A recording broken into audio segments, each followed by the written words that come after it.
We need to talk about homelessness in Campbell River. Homelessness isn't the result of one single issue. It is the cumulative result of several social and economic issues. Reasons like lack of affordable housing, unemployment, violence and abuse, mental illness, substance abuse, lack of social awareness, and lack of community supports are all causes of homelessness. Before jumping into things, let's talk about the point in time count. It's also called a pick count. A pick count provides an estimate of homelessness in a community within a specified period of time, generally 24 hours. Pick counts offer a snapshot of homelessness and, when conducted consistently, allows communities to measure their progress in reducing homelessness. Why is a pick count important? Well, knowing the number of individuals experiencing homelessness provides insight when planning at the local, regional, and government levels. It also brings public awareness and attention to homelessness. In 2018, the pick count revealed that there were 81 people in Campbell River experiencing homelessness. This number is expected to go up this year. 2020's pick count was canceled due to COVID-19, but there is a pick count planned for this spring. Now, because housing is obviously the most important thing here, I'm going to be talking about housing first, and I'm going to be breaking it down into two groups. The first group is going to be housing availability. Housing First. Have you heard of it? The Housing First program focuses on moving people who are experiencing homelessness from the street or shelter into long-term and stable housing with supports. While this program is amazing, we have a severe lack of housing available in Campbell River. This means that it is extremely difficult to house individuals in the program due to the current rental market. I spent some time gathering data from some of the more popular websites people use to find housing. I want to note that I did not include individual Facebook groups in my data collection, and I strictly use the marketplace. Let's look at this data. Campbell River has a population of 35,000, give or take. There is a total of 32 postings across the three main sites people use to find accommodation. This is a very small number when we think about the individuals and families looking for a place to call home. And due to that amount of people looking for a rental, it is greatly impacting the homeless population. They are more likely to be viewed as less desirable when compared to other applicants. If you're interested in looking at the breakdown even further, you are more than welcome to pause. Now, I really want to drive this point home, so let's talk vacancy rates. In 2019 and 2020, the vacancy rate for Campbell River was 0.7%. This number has fluctuated slightly over the past 4 years, but it has not risen above 1.7 vacancy. This is one of two community surveys you will see in this video. I asked the community, when trying to rent a space to live in, have you ever felt discriminated against during the vetting process? Of 88 people, 51% say they have never experienced this before. 26% say they have experienced this. 18% said that they have experienced it and they know someone else who has also experienced it. And 5% say they have never experienced it, but they know someone else who has. Let's break these stats down. The 26% that said yes, plus the 18% that said yes, and they know someone it's happened to, equals 44%. That is 44% of my sample pool who say they have personally experienced discrimination when being vetted for a rental. 18% said yes, and they know someone it's happened to, plus the 5% that say no, but they know someone it's happened to, equals 23%. That's 23% of my sample pool who say they know someone who has experienced discrimination during the vetting process. These statistics are staggering for such a small sample pool. and it should speak wonders about how hard it would be for someone experiencing homelessness to be able to obtain stable and adequate housing.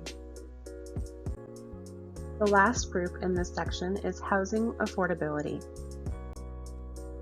Did you know that according to the Income Assistance Rate Table, a single person experiencing homelessness is eligible to receive $432.92 for support and $375 towards shelter? This equals a total of $807.92. In order to give you an idea of how affordable housing is right now in Campbell River, I want you to join me while I talk about the market rate. In 2019, a one-bedroom apartment sat at an average of $848. In 2020, that number shot up 8.5%, and the average sat at about $920. And this is just the average for apartments. All of this considered, how is an individual experiencing homelessness supposed to obtain housing in a market that has such a low vacancy rate? How are they supposed to afford a one-bedroom priced between $900 and $1,200 when their monthly income sits around $800? These are the kinds of questions we need to ask in order to get people to really think about our local homeless population. Moving on to our next section, I want to talk about unemployment. So why can't they just get a job? If you were to look at your resume, your address would be somewhere on that document, right? With that said, most employers require their employees to have a home address. If a person is unemployed already, it increases the likelihood of being turned down for a job, simply because it is hard for the employer to gauge whether the individual is reliable. When you're contacted for an interview, you're typically contacted by telephone, right? How is a person experiencing homelessness supposed to contact potential employers? Then we should consider all of the other issues. Gaps in employment, credit scores, transportation issues, grooming, criminal records, disability, and addiction, all of which make obtaining and maintaining employment very difficult. Before jumping into our next section, it's important that we talk about COVID-19 and its effects on employment rates. In 2019, Canada's unemployment rate was at the lowest it had been in a long time, 5.67%. When COVID-19 hit in 2020, Canada's unemployment rate skyrocketed up to 9.75%, and it is projected to reduce slowly over the next few years. In 2019, the population of Canada was nearly 38 million. This means that roughly 3 million individuals lost their jobs. COVID-19 has had a profound impact on Canada and the rest of the world, and it's increasing the prevalence of homelessness across the nation. Violence and abuse. Did you know that family violence is a major cause of homelessness for women? Results of a 2010 Campbell River pig count showed that 71% of shelter admissions were women escaping abuse. In 2018, women made up approximately 40% of the people experiencing homelessness. Mental illness. People with mental illness are at a greater risk of experiencing homelessness because they often lack the ability to maintain employment, leading to little income. Delusional thinking may lead to withdrawal from friends, family, and other supportive people, leading to fewer coping skills and resources in times of trouble. Impairment of an individual's ability to be resilient and resourceful may lead to the inability to get oneself out of a problem.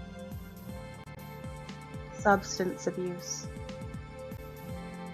It's very important to note that homelessness cannot be solely explained by substance use alone.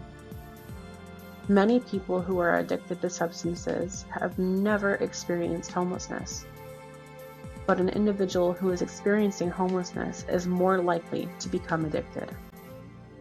The difference in each of these cases is income. A lower income equates to a greater risk. If an individual becomes addicted to substances and is experiencing homelessness, it's increasingly difficult to obtain and maintain housing. Social awareness in Campbell River. As it goes with many social issues, stigma and discrimination are very common. In response to the proposed supportive housing at 580 Dogwood last year, a petition grew in numbers to have the placement relocated. The petition had 1,400 plus signatures before it fizzled out. It should be put in Campbellton with the rest of the crackheads, is just one of the many discriminative comments made. When the pandemic started last year, someone posted in concern for the homeless population having nowhere to use the bathroom. While the response was generally positive, there were several people who took this opportunity to speak their opinion. Can't fix it, can't fix them, just shoot them, is one of the more appalling comments I saw.